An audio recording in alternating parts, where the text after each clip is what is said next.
We chose to do our little clip about the Beatles because the Beatles is probably, everybody has a song that they love from the Beatles.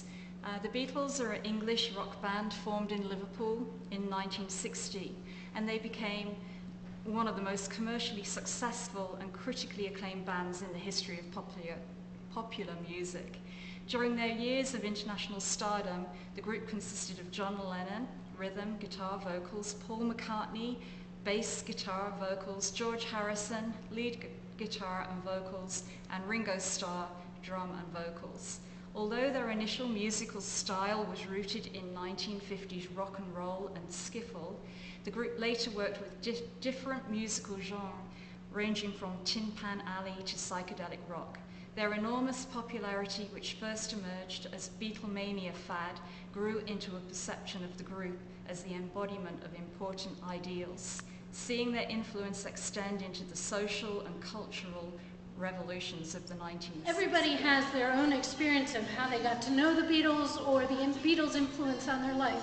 The Beatles came into existence when I was in late elementary, early middle school, and one thing I remember is when the Ed Sullivan Show, when they appeared on it, I was driving home from my grandparents. So the very next day, when I went back to middle school, I had to fake it. I had to pretend that I had seen this group because otherwise I would have been totally ostracized. My parents listened to them constantly, and I can remember my senior year of high school, I couldn't wait to get the Beatles anthology as a gift for Christmas.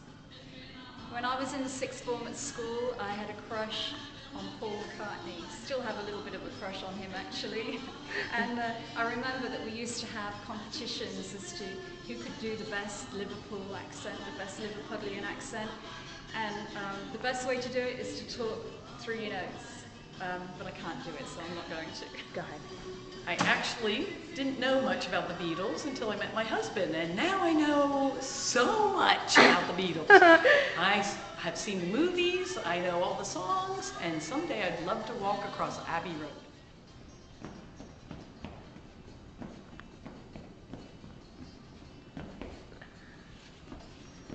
I buried Paul.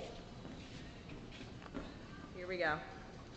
I learned in the 60s as I was madly listening to the Beatles that if you took Strawberry Fields Forever on your old turntable with the LP and you went to the end and you turned it backwards, it sounded like I buried Paul, which created a whole phenomenon of was Paul McCartney dead? We love We love John, John, Paul, George, and Ringo.